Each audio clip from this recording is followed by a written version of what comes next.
You're welcome back. This is Breakfast Daily. Beautiful conversation, between David and Mensa. I know Mensa is always a vibe, and we just love it. Now, we are also going to be talking to another wonderful and interesting person. You probably aren't too much into what she has been doing so much. She is an author. She is a lecturer. She is managing director, African Environmental Sanitation Consult. What is she not? And on a personal level, she is the wife of a very good friend of mine. I'm sure you know. Can I talk about that? Of course. Well, he's a public person, so he's for all of us.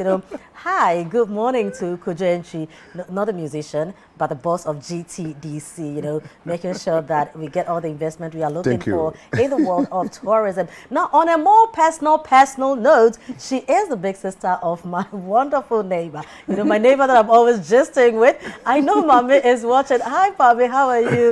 Hello to KP, and of course, Foriwa, and of course to Kwame as well. So we have more gisting to do. She is Dr. Abena Asomaning Antwi. Welcome, Abena.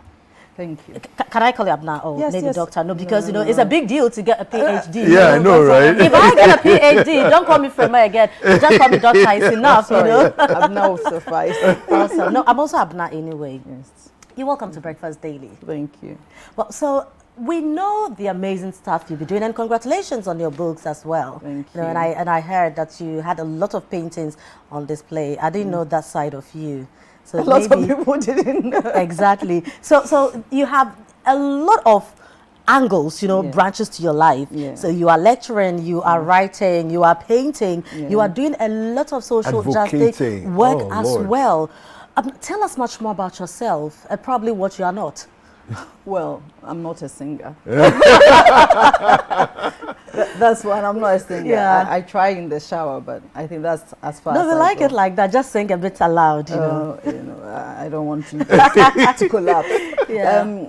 I think that I'm not a whole lot, but what I am, I really am. Awesome. And means that I am very much I'm passionate enough to know where my strengths are, and I work them all out passionately. In fact, my paintings have always been, I've always been a painter on the quiet. Okay. But the COVID period with the lockdown gave me, apart from, shouting children, stop that, I needed some mind space. And so I went back to a talent I thought had become latent. Wow. So how are you able to do all these? Your wife or a mother, you are doing a whole lot of things, so tell us about that.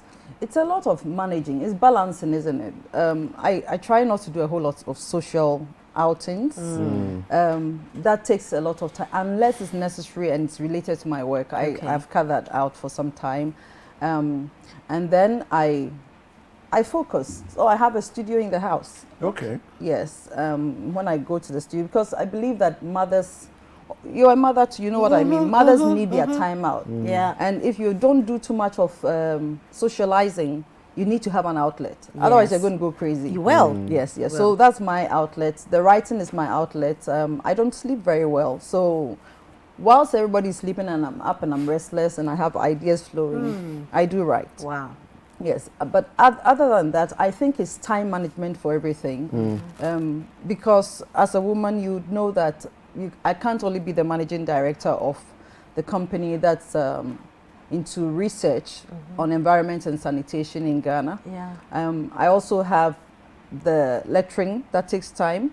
And then, of course, I have my own charity, which I pursue, which will take me into the prisons and do what I want to do over there. But it means a lot of deliberate time. And sometimes you ask yourself, I need a little bit of me time. And I use a me time for the creative parts. Wow. So that's not even a me time per se, because everything is, connected to work some way, somehow. So your hobbies are even, in a way, working, But how are you able to, okay, so for instance, when I look at you, we've all been students before, right? When you have a very cool lecturer coming in, all the talks and everything. When you enter the lecture hall, how is it like? Where do you lecture? And your experience with your students? Yes, I lecture at University of Professional Studies, Accra, UPSA, and I teach entrepreneurship, leadership, management. So I teach undergrad and masters as well. I have a very interesting. I think first of all, to look a little too young, it's not it's not an advantage. You know, yeah. That's when you go and they think you're just a small like girl. Them. You're a small girl, yes. Exactly. But I have a very laid back way of teaching. I lay down the rules, phones off, everybody answers. I have this principle I introduce to every class, every new class. I say, you know, the Kweku Anansi story, where Kweku Anansi went to the farm to get some yams. Yeah. All the yams that said to me, they were never to. Yeah. Then to me once. So when I ask questions, those who pretend and do not want to answer, they are the ones I call. Yeah. And so when I call, I pose a question and you avoid eye contact. The one I call. And so all my students, you know, it's funny how you pose a question and the students are suddenly they're busy, you know this. Those are the people I call. And so and it's to establish the fact that I believe everybody should have a voice in the class. Yeah.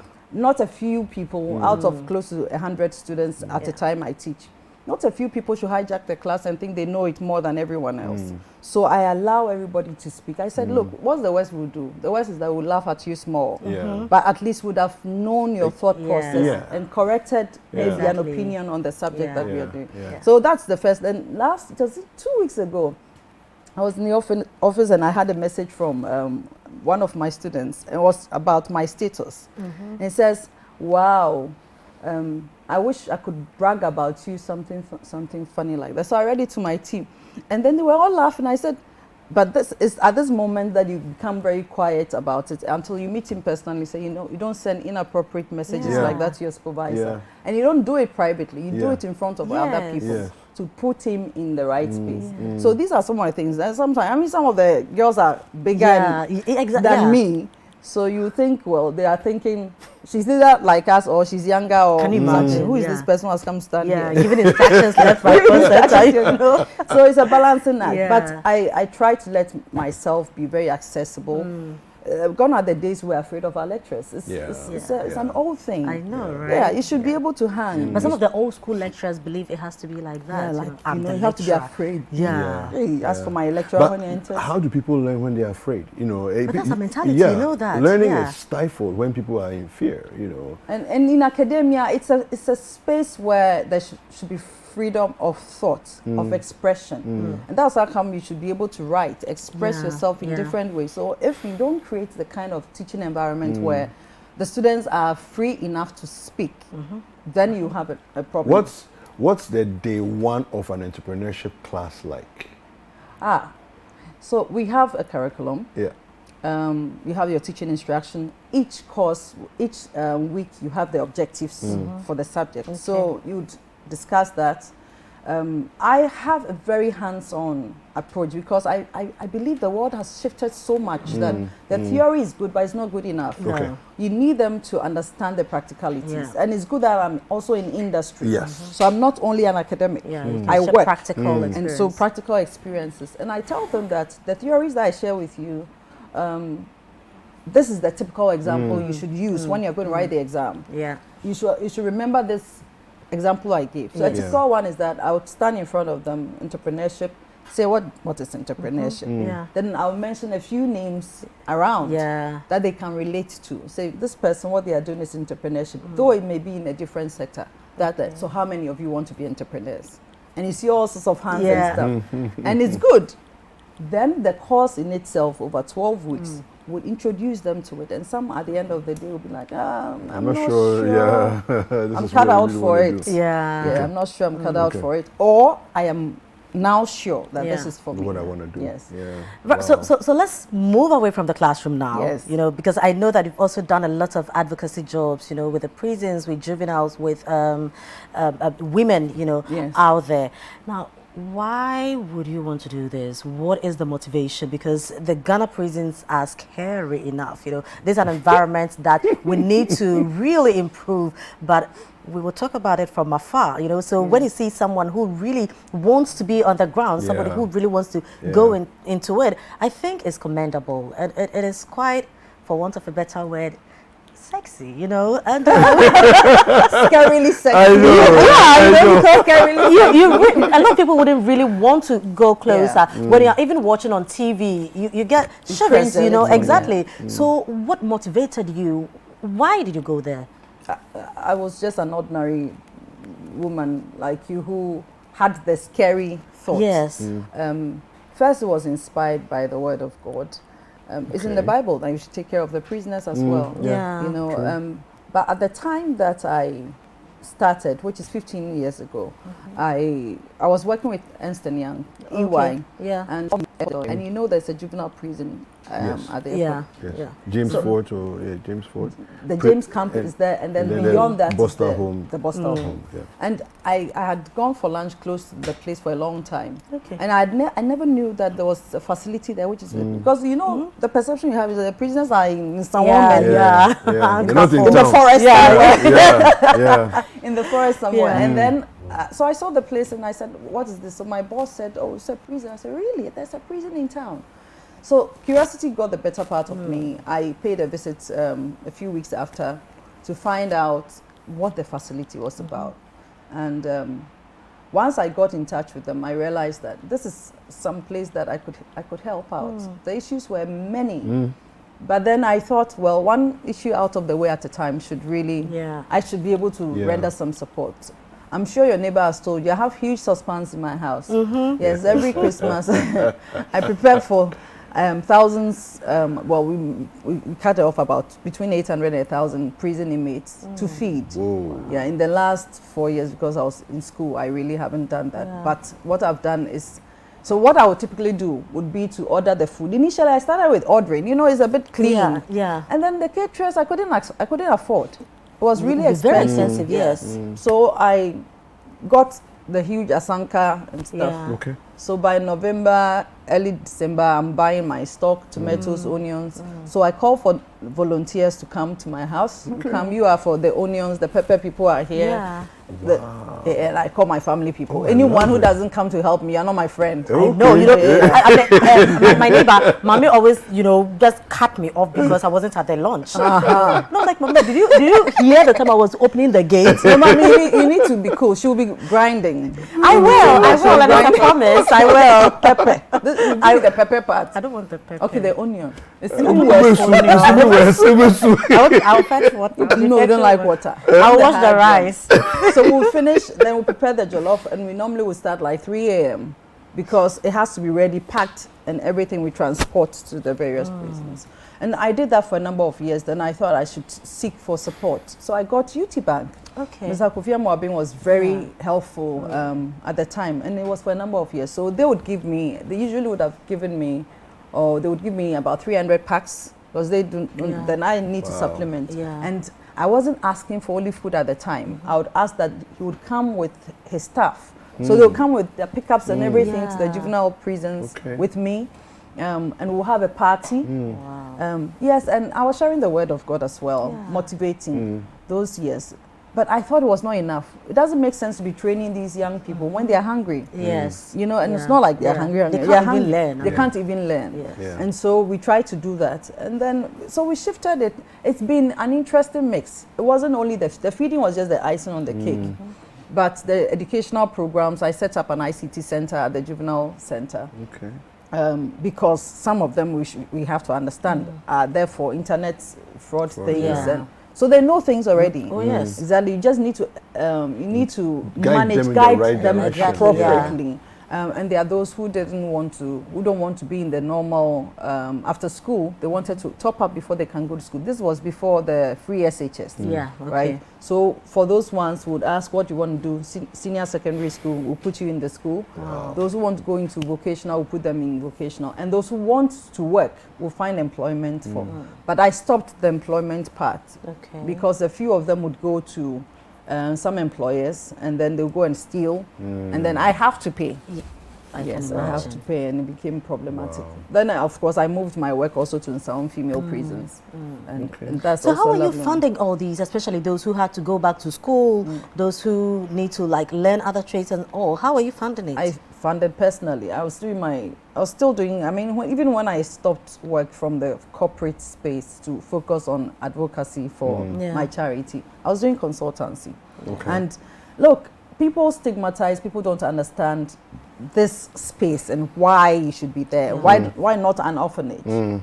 And my point is also, why not prisons? Yes. Yeah. Because I mean, they all need help. They all need help. Yes. Yeah, but I guess people want to do the easy things, right? Exactly. Yeah, and the more appealing things. The orphanage is more appealing. You're looking after children. Then everyone, it's very sweet and all that. In this part of our society, we are always looking for somebody to see what you're doing, to say, oh, you've done well, you know, always trying to do stuff for the cameras. And so I really understand that it would take the love of God, you know, to be able to do this. Now, talking about that, let's now look at Abena.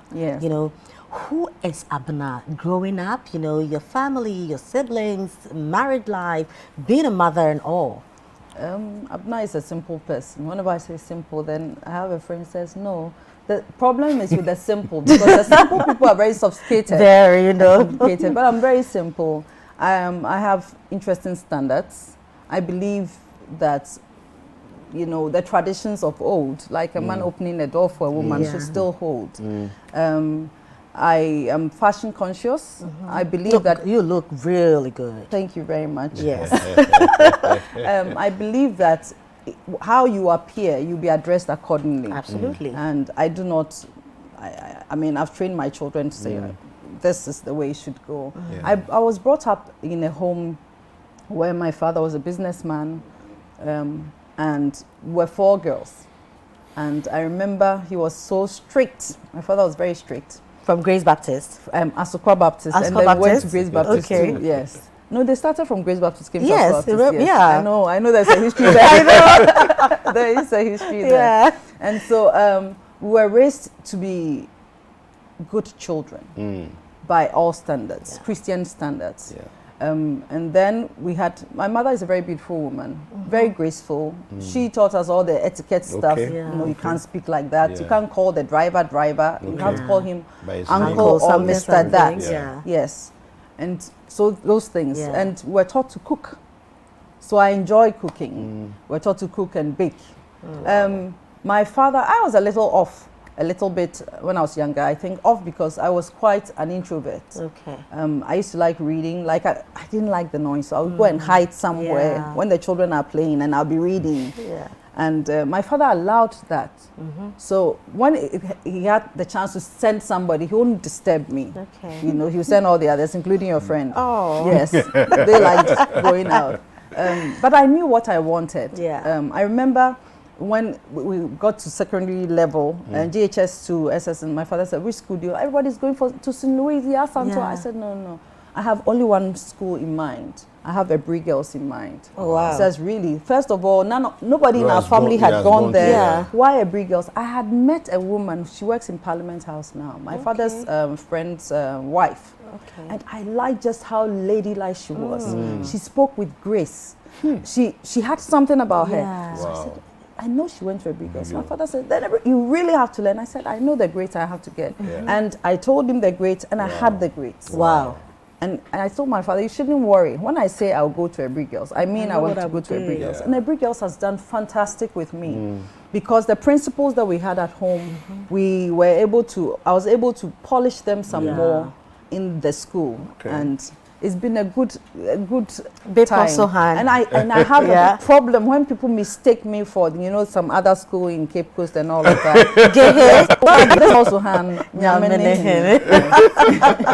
Talk to us about how important your faith is, because you've said it a couple of times as we've been talking. The importance of your faith in all that you do. I believe our encounter now, it's not by accident. I have some I'm biblical, but I also have this open-mindedness about things. I believe everything is destined to be. If something is yours, it would come to be. If something is mine, if there are people, for instance, if there's somebody I really want to meet, I just need to put them down, put it in my mind that I want to meet this person. And say that I'll meet this person. It would just be a matter of time. And I would meet. But you see, the Bible has its own version of interpretation of that, right? and my faith is biblically sound, but it's also, I also acknowledge that there are things that are beyond our control in this space. And that means that I always have to be positive. I say positivity, I profess continuously positivity. And when I say them, things happen. Everything that people have had to say I've met. Things I'll do, they've happened. And sometimes the struggle or the challenge will be the timing. It's, you won't understand, but once you've professed it, and some of the things I see, somebody might say that, you know, they may not be necessarily in the Bible, but there are things which our grandmothers, great grandmothers, these are things they believed in, and they must have lived the experiences to make them true, right? So that's my belief system, and I feel like there's the destiny for people.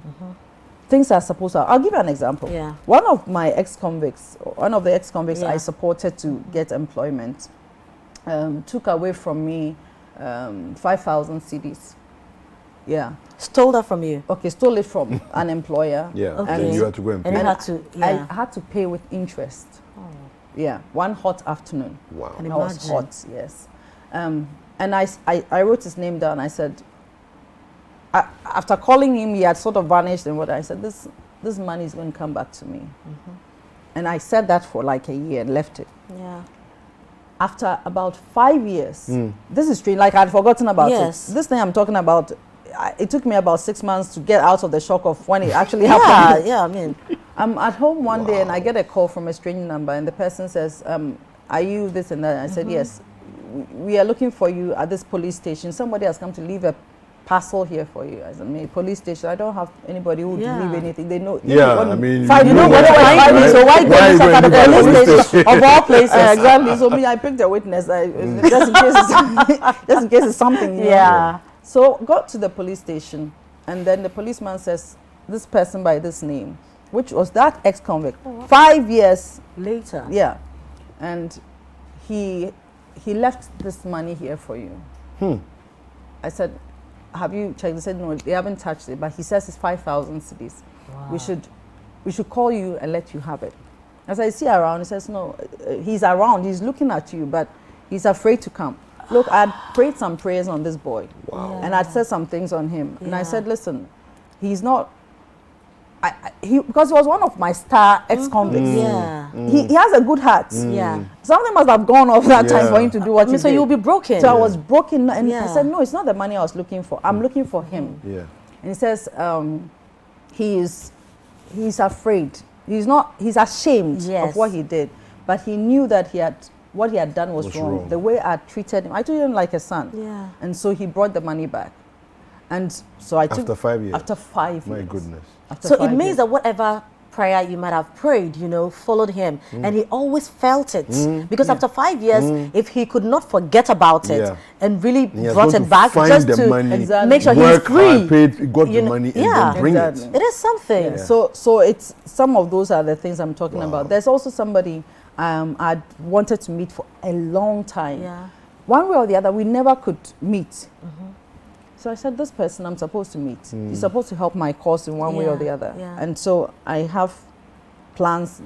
And I met this person. I met this person just before my book launch. Everything is perfect. Talking about the book launch, let's see what we have here. So this is chicken soup for your soul. Pour some more, yes. Wow, I like this. That's my painting.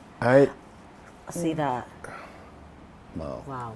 And this is the side we choose to see. This is an old one, but these are the ones that were launched. Okay.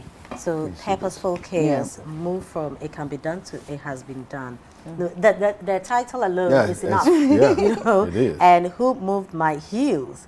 A courageous collection of wellness stories by fabulous female entrepreneurs. So quickly before we go, tell us a little bit about these books. Yes. The Who Moved My Heels is a collection of stories. It's a co-authored book. It's a collection of stories from women from 11 countries around the world. And we all write about entrepreneurship. And we believe in the economic empowerment of women. And we believe that regardless of whatever any woman goes through, you must have something going for you. You must be equipped somehow. A lot of the ills in society, particularly domestic violence related ones, our inability to take care of our children and all of that stem from our inability to have some capacity. And the capacity, if you have money, a whole lot of stuff is sorted out. So this is this one, that's me in there. And my book, my story title is called Under the Skirt. Ooh. Oh, okay. I know. What is that? Not that kind of skirt. Well, you'll have to read and understand the skirt. This one is Purposeful Chaos. Okay. It's my journey to the PhD space. And I did my PhD in France. And at the time I had 5 children. And the last one was just barely, he was under 1 when I had to go and do the PhD. Wow. And the trials and tribulations of a woman, family, an African woman, Ghanaian woman. An African Ghanaian woman, yes. thank you, with expectations of you, and still being able to brave it. And I believe, because a lot of people would ask, how were you able to do it? And these are genuine questions they ask, that they want to do something beyond themselves. I said, well, I'm going to put it together in a book to inspire. And this one is my creative side. Okay. I love it. I love my painting. I love the way you play with the title and you say poems and more. Yes, because it has, we have pages of my paintings in there. Yeah, so it's a mixture. It's a mixture. Frima, you know, one day I saw her on LinkedIn. Okay. Confession time? And I'm coming to say what you just said. I'm coming to show you how it works. So I saw her on LinkedIn and I said, this lady is interesting. One day I'm going to meet her. Yeah. And I forgot about it. Then one day, quite randomly, I was with a friend at a restaurant in Cantonment. And she walks in with someone I knew. Okay.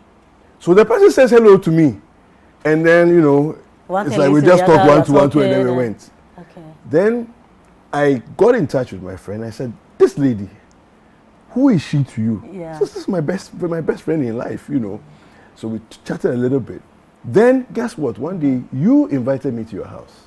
Okay. And guess what was happening? There was a party next door, your neighbor. And she met me at the gate outside. That was the first time I was meeting her face to face.